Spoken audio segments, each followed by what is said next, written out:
Deep beneath Europe's most dangerous frontier, something is changing, quietly, rapidly, and maybe irreversibly. Belarus, Russia's closest ally, and Vladimir Putin's most loyal satellite state, is suddenly preparing for war. Troops are mobilizing, reservists are being called up, new military positions are appearing near Ukraine's northern border, and the man at the center of it all, Belarusian dictator Aleksandr Lukashenko, is sounding more aggressive than ever before. This isn't political theater anymore. This is the kind of build-up that turns cold tensions into open conflict. And the biggest fear in Kyiv right now is simple. Putin may be getting ready to open an entirely new front in the Ukraine war. Because behind every speech Lukashenko gives, behind every military drill, behind every defensive preparation, there's one uncomfortable truth. Belarus doesn't move unless Moscow pulls the strings. And now, those strings are tightening. According to reports released in May, Lukashenko announced that Belarus would begin what he called a selective mobilization of military units in order to prepare for combat operations. Officially, he never named a target, but he didn't have to. Everyone already understood who he meant. Ukraine. Lukashenko tried to frame the move as defensive, claiming that Belarus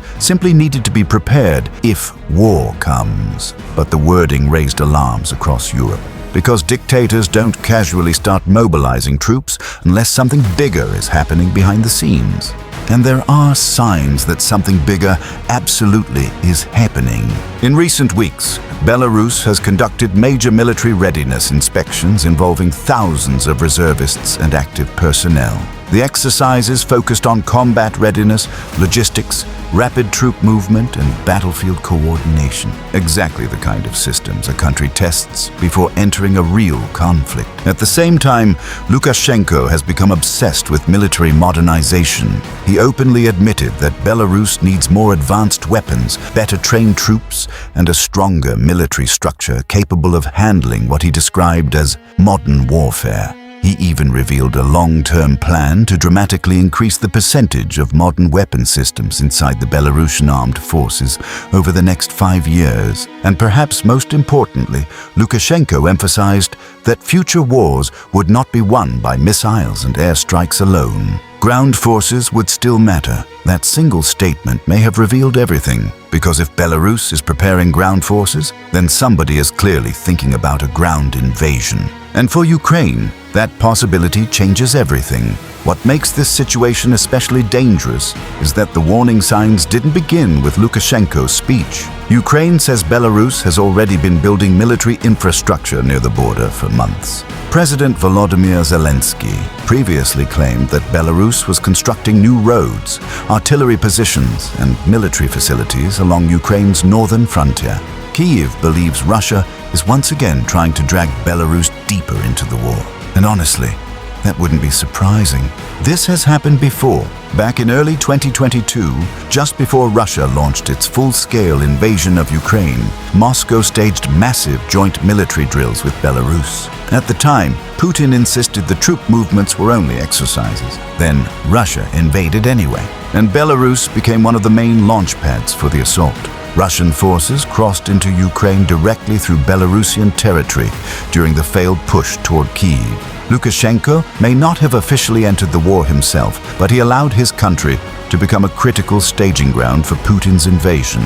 Since then, Belarus has continued supporting Russian operations in quieter but equally dangerous ways. Ukraine has accused Belarus of helping Russian drone attacks by allowing communication and targeting equipment to be installed on civilian buildings inside Belarusian territory. According to Ukrainian officials, some of these systems help guide Iranian-made Shahed drones toward targets inside Ukraine.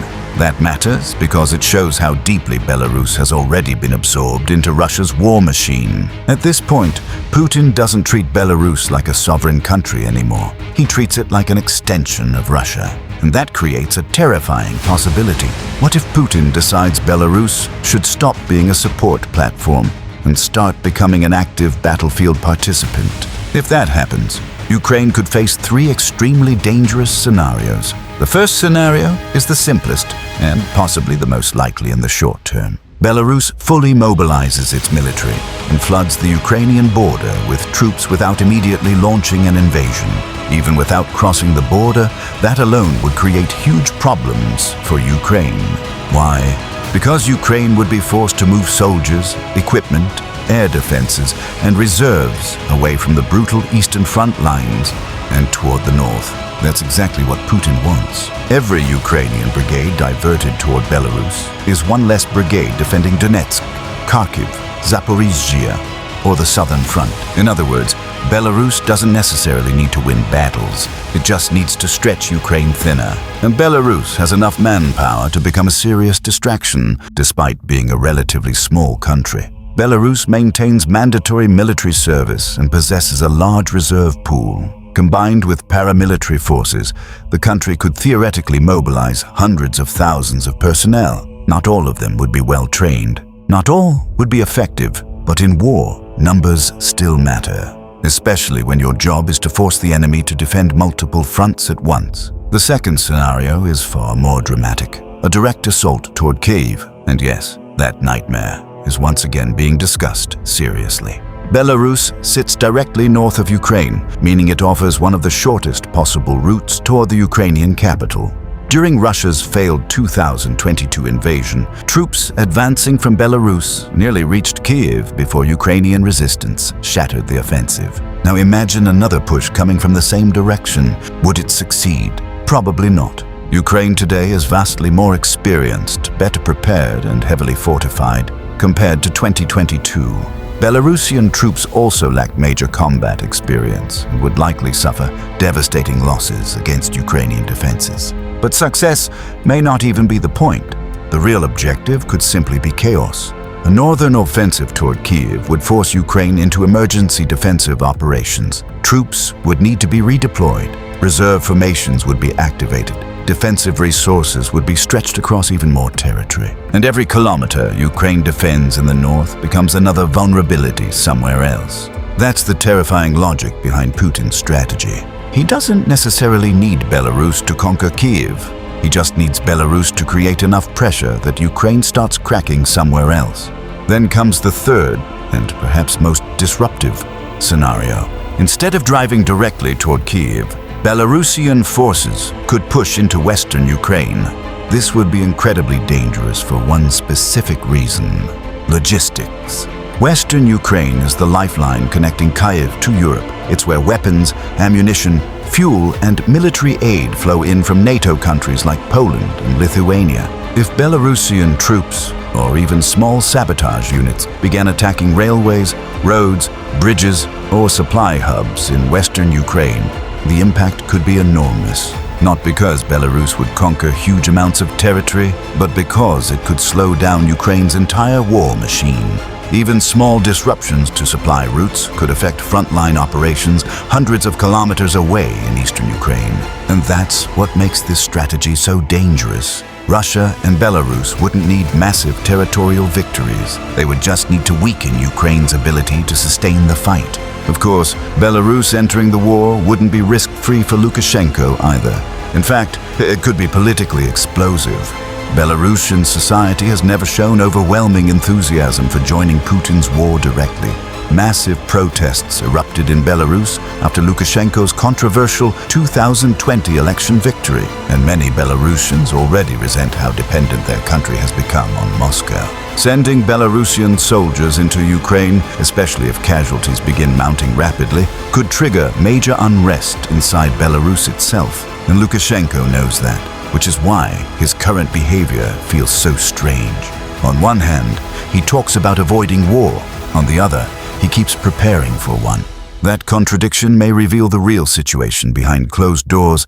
Lukashenko may not fully want this war, but he may no longer have the power to say no to Putin. And while Belarus prepares, Ukraine is preparing too. Ukraine has reportedly spent months fortifying its northern border with Belarus. Defensive lines, mines, anti-vehicle obstacles, trenches, and drone surveillance systems are all being expanded across the frontier. Kyiv understands exactly what's happening. It knows Russia already used Belarus once to attack Ukraine. It cannot afford to be surprised a second time. But there's another factor here that makes the situation even more dangerous: NATO. Because Belarus doesn't just border Ukraine, it also borders Poland and Lithuania, and those countries are watching very closely. Recent NATO exercises near the Suwałki Gap, the strategically critical corridor between Belarus and Russia's Kaliningrad enclave, suggest that the alliance is already preparing for worst-case scenarios involving Belarusian aggression. If Lukashenko escalates too far, he risks transforming Belarus from a Russian ally into a direct flashpoint between NATO and Moscow. And that could spiral into something far bigger than the current war.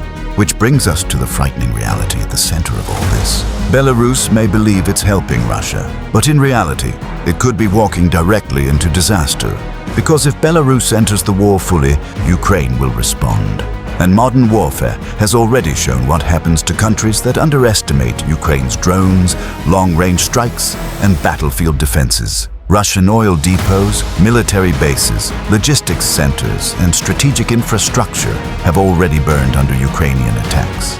Belarus could become the next target, and unlike Russia, Belarus is a much smaller country with far fewer resources to absorb sustained military damage. That's why the coming months matter so much. Right now, the world is watching troop movements, military drills, border fortifications, and political rhetoric more closely than ever. Because this may not simply be another phase of the Ukraine war. It could be the beginning of an entirely new chapter, one where Belarus stops being Putin's silent accomplice and becomes an active participant in Europe's biggest war in generations.